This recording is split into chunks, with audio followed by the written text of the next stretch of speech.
From Clarkston, Michigan, the greatest city in the world, it's the Jose Aliaga Show. Jose Aliaga knows everyone. Get to know him as he interviews some of the most fascinating people from the greater Independence Township area. And now, broadcasting from the studios at Clarkston High School, the home of the state champion Wolves, here's Jose Aliaga. Welcome to the Jose Aliaga Show. Today we have a special guest, a very conservative, someone that loves our country and cares about our country. His name is David Dudenhoefer. David is the chairman of the 13th District. He's very conservative, and today he's going to tell us more about the Republican Party and the conservative movement. How you doing, David? How are you, Jose? Thank you for having me. Absolutely. So, David, you are the chairman of the 13th District. So can you tell us what you guys do? Well, the 13th District Congressional District Republican Committee is one of 14 congressional districts here in the state of Michigan. Mm-hmm. And our task is to recruit and develop candidates who will implement the Republican platform into public policy. Okay. So most of them are precinct delegates, or you guys recruit? We have precinct delegates that make up the committee. Mm-hmm. The precinct delegates are elected every couple of years here in the state of Michigan. Mm-hmm. Anybody can become a precinct delegate. Anybody that's listening and watching out there, you can file every 2 years and file to become a precinct delegate. And then they're elected in the August primary to represent their precinct and represent their values in either the Michigan Republican Party or the Michigan Democrat Party, whichever they choose to serve in. Ultimately, it's precinct delegates who get elected to go to convention. In the conventions, we determined the nominee ultimately for president. So people then watching right now, and they actually want to be a precinct delegate or run for precinct delegate for their precinct in their area, they need to go to the clerk office in their township, city, or they need to go to Oakland County? They can go to either. They can go to their city or township clerk. They can go to the county office and they can file. It's a one-page form called an affidavit of identity. You file, you sign it, submit it after you've notarized it, and your name will be placed on the ballot, just like any other candidate for office. And during the August primary, people in your precinct, in your neighborhood, can vote for you.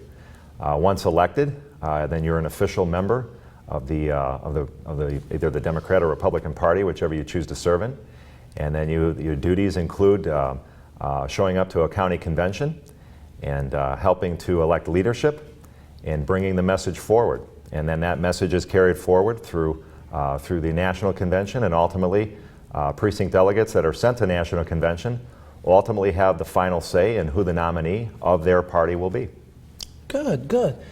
So it's good information up there, because we need more involvement, more people that cares about to participate, you know? Absolutely. Because less people participate, that's what we have these sad results from Washington and Michigan. We want to see more conservative involved, for sure. And I want to change a little bit this for talk about the primaries, the presidential primaries. Who's your best candidate right now? Who's the best candidate for you?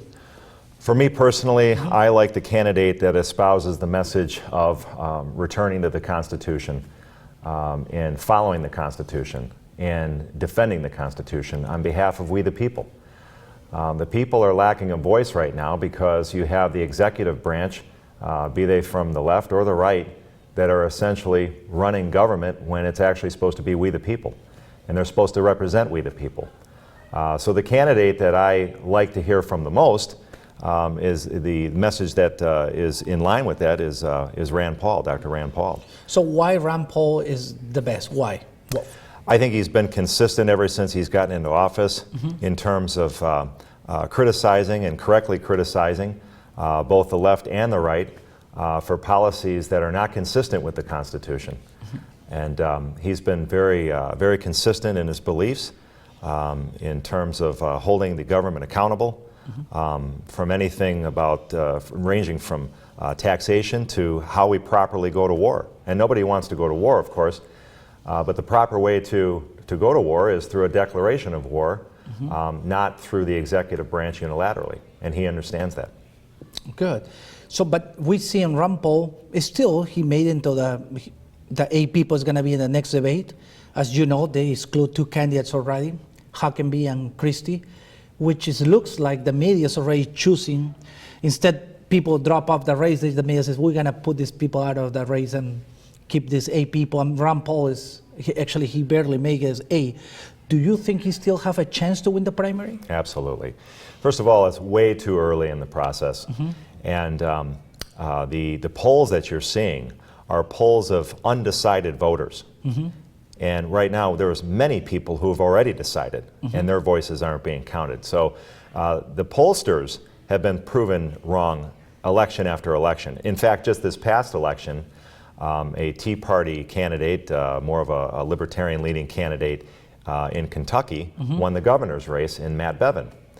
But the media and the pollsters all predicted that his Democrat challenger, Jack Conway, would win. And of course, it wasn't even close. So the pollsters admitted that they were wrong. The media never admits that they're wrong, and yet they still continue to follow the pollsters and still try to create news from these polls. And so I would argue that people that are listening and watching right now should trust their judgment, trust their instincts, and go out there and vote based on what they believe in and not what they've been steered to believe in. Good. You know, some people I met the last couple of weeks, they told me the same thing. They told me, we don't believe in polls, but for them the best thermometer is Facebook. They say they go to a page and they see who is the candidate who have more likes. Necessarily doesn't mean there's a vote. Sure. But Dr. Ben Carson is the one who has the most likes on Facebook in his page. Do you think that's more accurate poll than the ones that we see on the internet? I think there's a definite argument to be made for social media. I think that we're seeing a change in the process in terms of how candidates are campaigning. Social media, Twitter, Facebook are all coming to the forefront. And the way of the past in terms of the 3 major networks and the print and television media are certainly playing lesser of a role as people are getting more and more of their news from social media and from the internet, which is why I think that you're starting to see bills being put forward on the federal level of trying to regulate the internet more and more, and people should fight against that. So I definitely agree with that statement. Having said that, you could also make the argument that Rand Paul is getting quite a bit of attention. The video that has been going viral has gotten some 22 million hits so far, was the speech that he made on the Senate floor concerning legislators dipping into Social Security to pay for issues that they're dealing with now. And so people care, and there are certain issues that the media are not talking about that the people who are watching deeply care about. And so Rand recognizes that, and he's talking about these issues, as are some of the other candidates as well. But I think that, once again, when we go to polls, we just have to remember that polls can be created and generated in ways that you may not understand. I've never been called by a pollster. I don't know if you've ever been called by a pollster. And I don't know anybody who has. But yet these polls exist, and they seem to sway people's thought process in terms of who they support. So we have to be careful of that, and we have to trust our own instincts.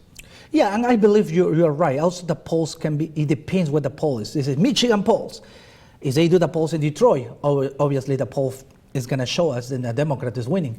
But if the poll are in Clarkston, they show that the Republican is winning. But that's not necessarily is the whole state of Michigan, but they call it Michigan poll. Right. Now, I understand that, and good point. Now, the front runner is Donald Trump. And you says you like Dr. Rand Paul, Senator Rand Paul from Kentucky. So why you don't like Donald Trump? Because I assume you don't like him as a No, it's president. not a question of like or dislike. Okay. There's certain qualities that each of these candidates possess that sound likable. It also comes down to record. It also comes down to experience.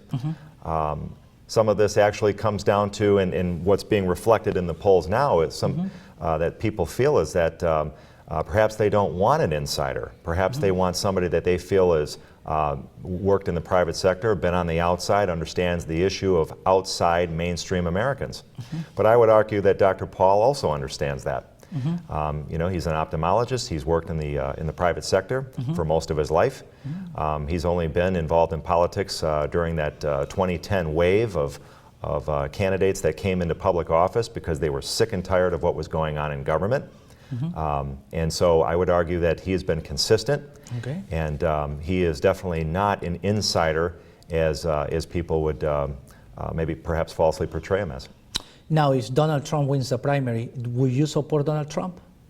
I will support the nominee from our party as long as they are willing to uphold the party platform and as long as they are willing to implement the party platform without exception.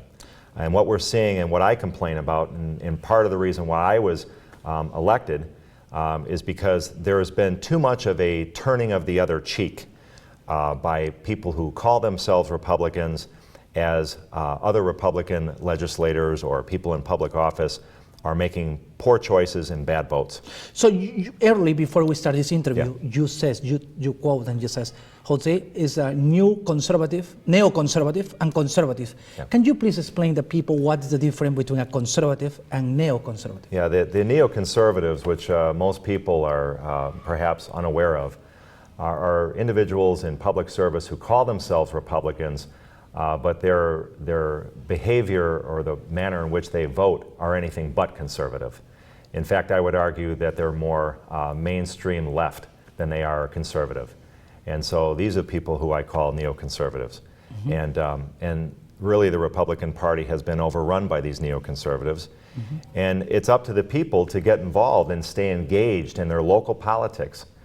This is what I ran on. And I encourage you as you're watching, if you have a complaint about government, especially local government, it's up to you to get involved, and it's up to you to bring your values to the table. The party, no matter Republican or Democrat or whichever party you serve in, is really just a mechanism. And it's the sum total of what the people and the members who are involved bring to the table, which is you. So if you get involved, then you can bring your values to the table. And I would argue that the more people who get involved and bring the traditional conservative values rooted in liberty, then you're going to start to see a change in the type of politicians who seek public office, because they will know that the people in the base of their party that they're trying to get the support from are not going to tolerate neoconservative values. They're going to only support traditional conservative values. So there's an old saying in politics, you get the government you deserve. And if the people fall short of getting involved in their government and they allow the money to take control, then this is the type of government that you're going to have. But the more people who get involved and the more people who are engaged, then you're going to start to see a return to the type of representative that we all need and we all deserve. So, who will defend us, the people. True. It's a good definition, and most people probably miss the point, but that you bring a good point right there. Yeah.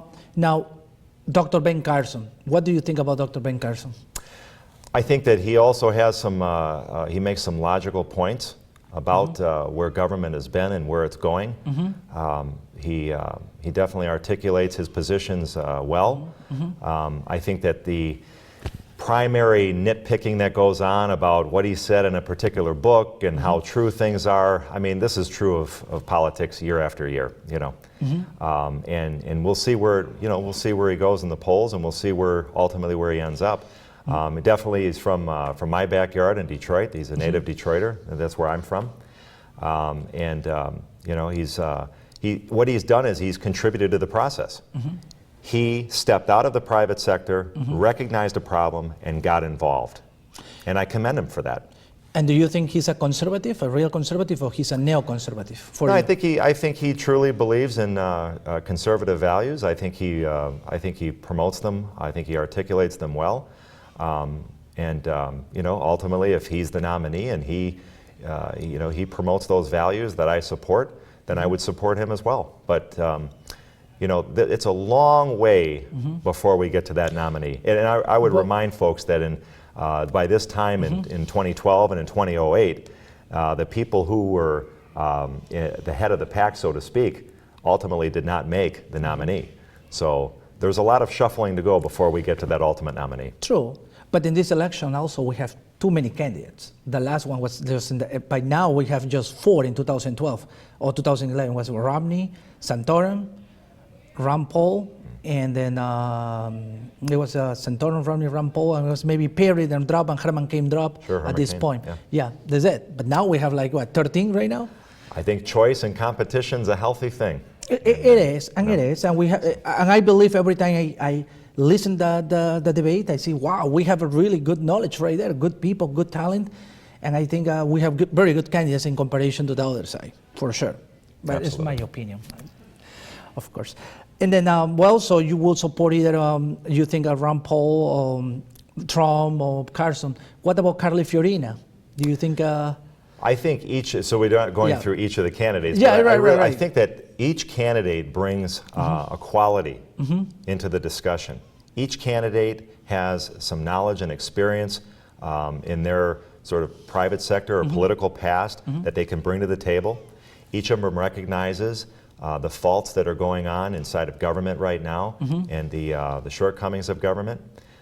Each of them states their case clearly. But I think that I think it comes down to some certain specific issues that people gravitate towards that gets them interested in one particular candidate or another. There's something that one particular candidate's going to say that resonates with a particular voter over another. Doesn't make them any better or any worse than another candidate.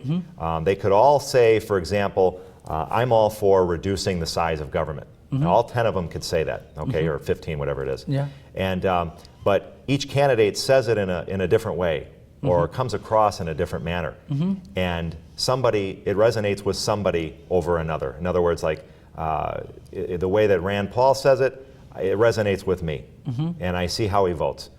With you, it could be Ms. Fiorini. With somebody else, it could be Donald Trump. But ultimately, we have to look at consistencies. We have to look at the political background in terms of experience. If you've been in politics, have you voted consistently? Have you voted to reduce taxes? Have you voted consistent with the Constitution, which is ultimately what we're looking for? Okay? If that record is there, that's a great test. That's a great litmus test for me. And as I said before, with Rand Paul, that is what I have seen. That is what I have heard. It's been consistent, and I'm very happy to support him. Okay.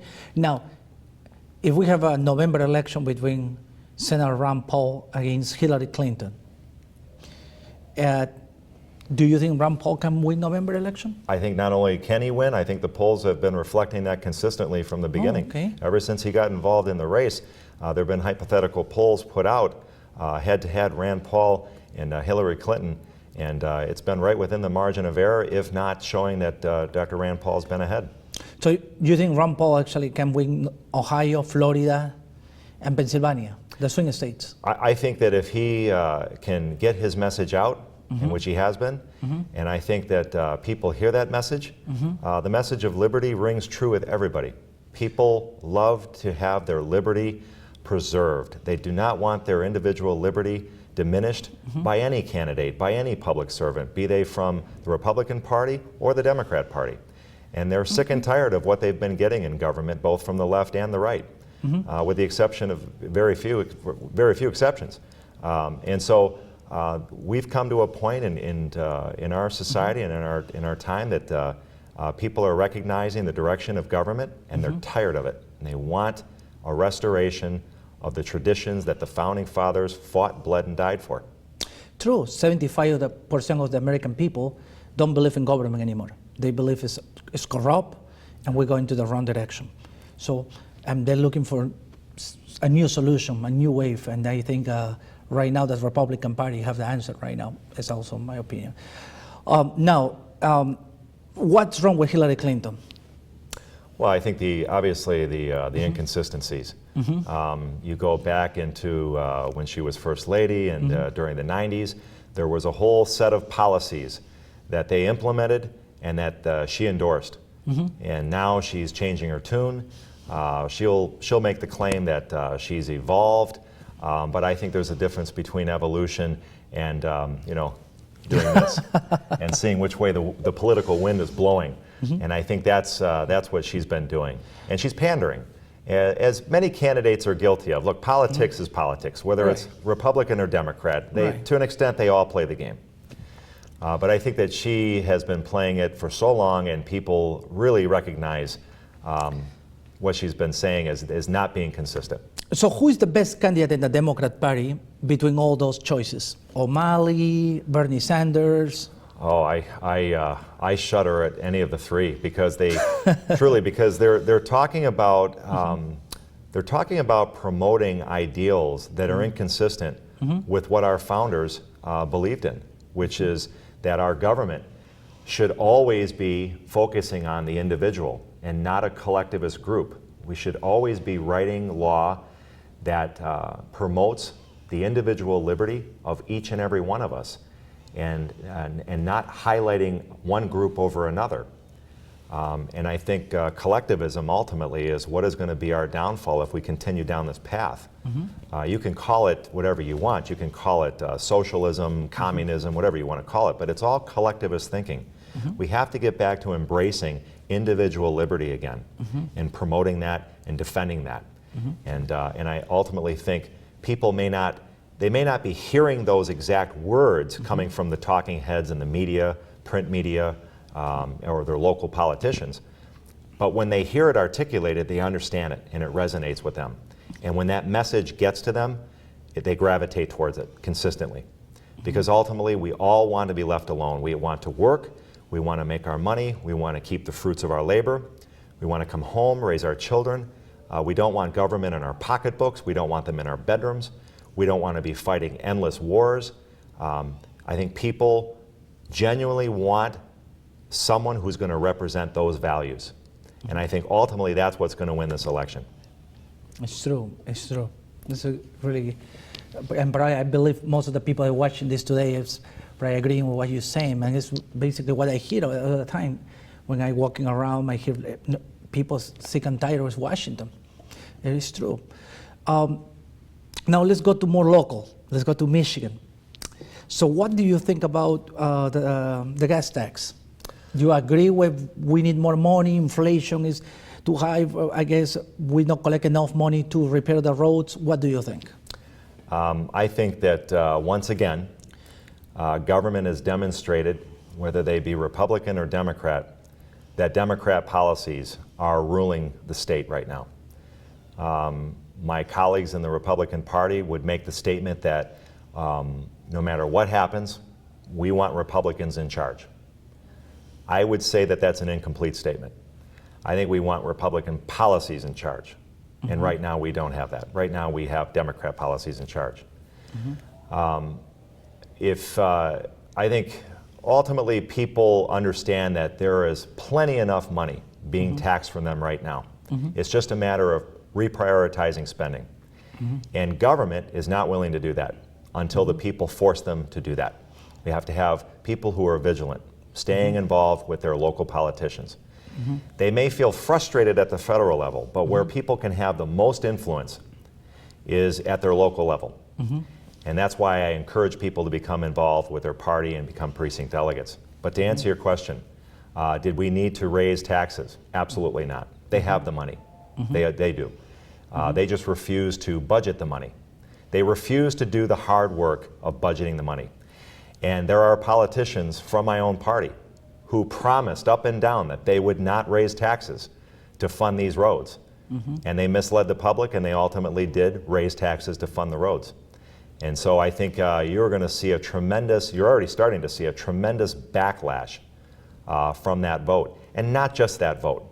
Medicaid expansion, capitulating with Obamacare, raising taxes on seniors' pensions, doubling the hunting and fishing license here in a state where we're now just coming into hunting season, the carrying on of the Granholm project and funding the government bridge in Detroit, and then just endless creative ways of taxing the public.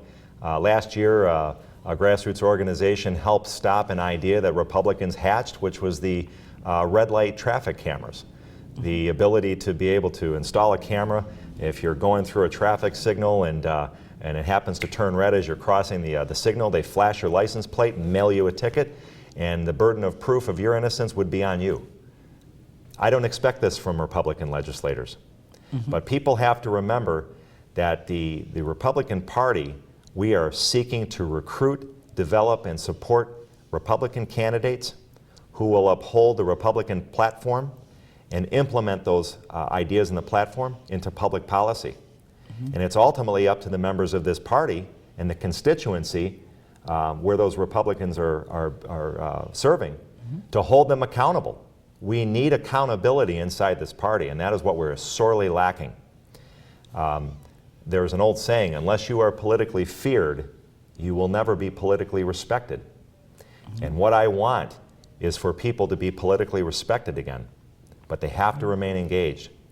And it starts from the top all the way down. So do I think that there is an issue deeper than just a matter of voting wrong? I definitely do. I think that there's more of an influence, too much more of an influence of money on our politicians than there was ever intended to be. I think we need to force them to be more responsive to the people, to the voters, and ultimately to the members of the party that they claim to serve. But that's up to us, and that's why I got involved, and that's why I encourage your listeners to get involved. So. No, it's true, and then I see the last couple elections, I hear lower taxes, less regulations, small government. I hear all the time that, well, we elect these people and then we don't see that. We see the record is the other way around. Right. It's true, and we need more involvement for the people. And I think it's a good point. The precinct delegate is the way to start, and it's just easy, right, to file in the clerk office in the township or Oakland County, and hopefully after today we have more involvement from our community, for sure. In that. Before we finish, we have a minute left.